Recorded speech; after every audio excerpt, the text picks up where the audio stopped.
اعوذ باللہ من الشیطان الرجیم بسم اللہ الرحمن الرحیم فاقبلت امرأته فی سرۃ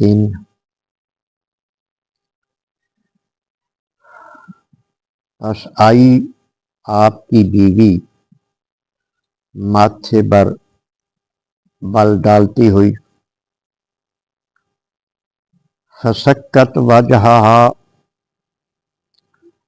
اور انہوں نے اپنے ماتھے پر ہاتھ مارا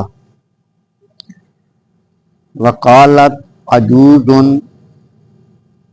اور بولی میں تو بوڑھی ہوں حکیم اور بانجھ ہوں۔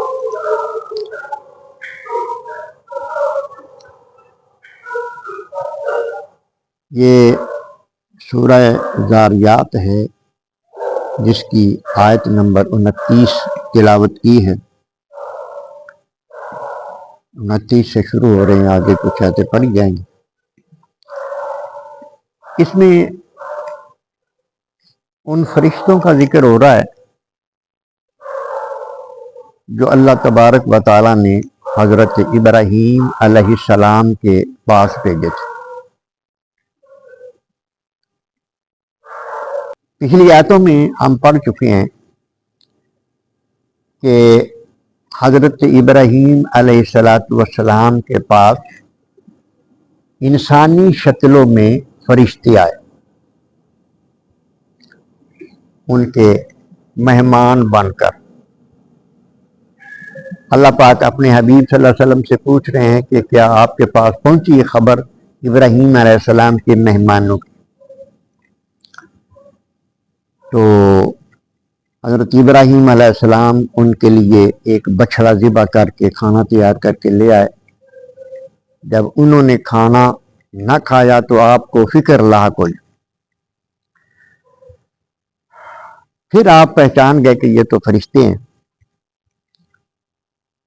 تو انہوں نے فرشتوں نے عرض کی آپ کی بارگاہ میں، قالوا لا تخف، آپ پریشان نہ ہوں، خوف نہ کریں، وبشروہ بغلام علیم، اور ایک علم والے بیٹے کی خوشخبری سنائی۔ حضرت اسحاق علیہ السلام کی خوشخبری حضرت ابراہیم علیہ السلام کو سنائی کہ اللہ تبارک و تعالی آپ کو بیٹا عطا فرمائے گا۔ فَأَقْبَلَتِ امْرَأَتُهُ، تو پھر آ گئی آپ کی بیوی۔ امراتن عورت کو کہتے ہیں، بیوی کو کہتے ہیں۔ حضرت ابراہیم علیہ السلام کی بیوی جو قریب ہی کھڑی پردے میں یہ ساری باتیں سن رہی تھی۔ جب فرشتوں نے یہ کہا کہ ہم تجھے بیٹا دینے کے لیے آئے ہیں، تو فرمایا گیا ہے کہ ماتھے پہ بل ڈالتے ہوئے، یعنی پریشان ہو کر، اور یوں اپنے ماتھے پر ایسے کیا۔ وہ اس لیے کہ ارشاد فرمایا انہوں نے، بی بی جان نے، کہ عجوزن، ایک تو میں بوڑھی ہو چکی ہوں، 90 سال عمر تھی اس وقت۔ حضرت سارہ رضی اللہ تعالیٰ عنہ کی عمر اس وقت 90 سال تھی، تو اس سے پہلے کوئی اولاد نہیں ہوئی تھی آپ کے یہاں۔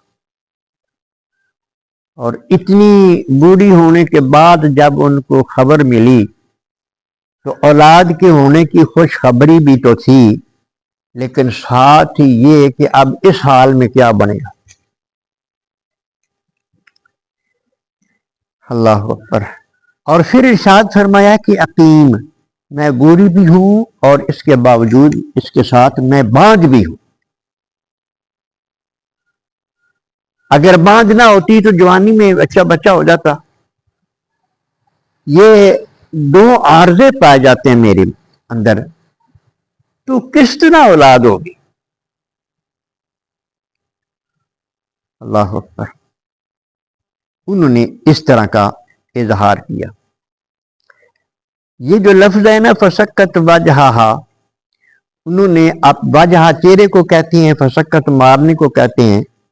آپ یوں کہہ لیں، جیسے عام طور پر عادت یہ ہوتی ہے کہ جب کسی کو خبر ایسی ملے جو اس کو پسند نہ ہو یا اس کے لیے مشکل لگ رہی ہو اس کو، تو ایسے ماتھے پہ ہاتھ مارا جاتا ہے۔ وہ بھی یہی ہے۔ لیکن ایک طبقے نے ان سے پوچھی نا کہ یہ جو تم اپنا چہرہ پیٹتی ہو، جس کو تم ماتم کہتے ہو، ماتم کرتے ہو، اس کا ثبوت کیا ہے؟ تو وہ یہی آیت پڑھ کے ثبوت دیتے ہیں۔ حضرت سارہ بھی تو پیٹی تھی نا۔ ہاں جی، یعنی یہ حالانکہ وہ یعنی ایسا نہیں، وہ تو ایک تعجب کی بات انہوں نے سنی تو ماتھے پہ ہاتھ مارا۔ ہاں جی، تو یہ کہتے ہیں یہ سارا کی سنت ہے، یہ ماتم کرنا۔ یہ غلط مفہوم اس طرح لوگ لے لیتے ہیں آیتوں کا بھی۔ جب انہوں نے تعجب کا اظہار کیا حضرت سارہ نے، قالوا کذالک، فرشتوں نے کہا کہ اسی طرح ہوگا۔ قال ربک، تیرے رب نے اسی طرح فرمایا ہے۔ آپ تو کہہ رہی ہیں نا کیسے ہوگا، میں بوڑھی بھی ہوں، بانجھ بھی ہوں، پہلے ہوا نہیں۔ تو انہوں نے فرشتوں نے عرض کی کہ بی بی جی اب اللہ پاک فیصلہ کر چکا ہے، اسی طرح ہی اللہ نے فرمایا ہے اور اسی طرح ہی ہوگا۔ انہ هو الحکیم العلیم، اللہ تبارک و تعالی بہت بڑا دانا بھی ہے اور بہت بڑا حکمتوں والا بھی۔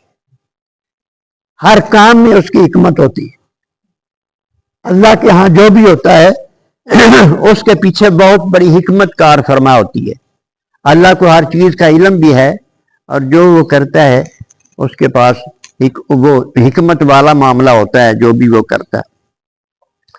اب یہ خوشخبری ہو گئی حضرت ابراہیم علیہ السلام کے لیے۔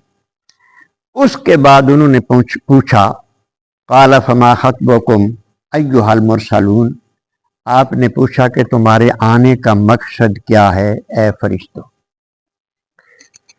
آپ کو یہ تو پتہ تھا کہ جب فرشتے انسانی شکل میں آتے ہیں تو وہ صرف عذاب دینے کے لیے آتے ہیں۔ تو آپ نے پوچھا حضرت ابراہیم علیہ السلام نے کہاں کا ارادہ ہے؟ قالوا انا ارسلنا الی قوم لوط، فرشتوں نے کہا کہ ہم بھیجے گئے ہیں قالوا انا ارسلنا الی قوم مجرمین، ہم مجرم قوم کی طرف بھیجے گئے، وہ جو اللہ تبارک و تعالیٰ کی نافرمان قوم تھی۔ یہ حضرت لوط علیہ السلام کی قوم تھی۔ یہ ان میں ایک بڑی بدکاری کی ایک خاص قسم پائی جاتی تھی، مرد سے بدکاری کرتے تھے۔ تو من حیث القوم جب یہ ان میں چیز پائی گئی تو اللہ نے ان کے لیے فیصلہ کر لیا کہ ان کو تباہ و برباد کرنا، ان پہ عذاب نازل فرمانا۔ تو ان کے عذاب کے لیے ہم بھیجے گئے۔ فرشتوں نے کہا لِنُرْسِلَ عَلَيْهِمْ حِجَارَةً مِّن طِينٍ، تاکہ ہم برسائیں ان پر گارے کے بنے ہوئے پتھر، روڑے سمجھ لو، گارے کے بنے ہوئے پتھر، کنکر ان سے برسائیں، مُصَوَّمَةً عِندَ رَبِّكَ لِلْمُسْرِفِينَ، جن پر نشان لگے ہوئے ہیں آپ کے رب کی طرف سے حد سے بننے والوں کے لیے۔ یہ بھی بتا دیا کہ عذاب کی کیفیت کیا ہوگی۔ اس قوم پر پتھر وہ کہتے ہیں ہم لے کے آئے ہیں، نظر تو نہیں آ رہا تھا نا، وہ پتھر ہم لے کے آئے ہیں، آسمان سے وہ پتھر برسانے ہیں ان پر، مصومتاً، ان پر نشان لگے ہوئے تھے کہ فلاں نام کا جو شخص ہے اس کے لیے یہ پتھر ہے، ہر ایک کے لیے نشان لگے ہوئے تھے۔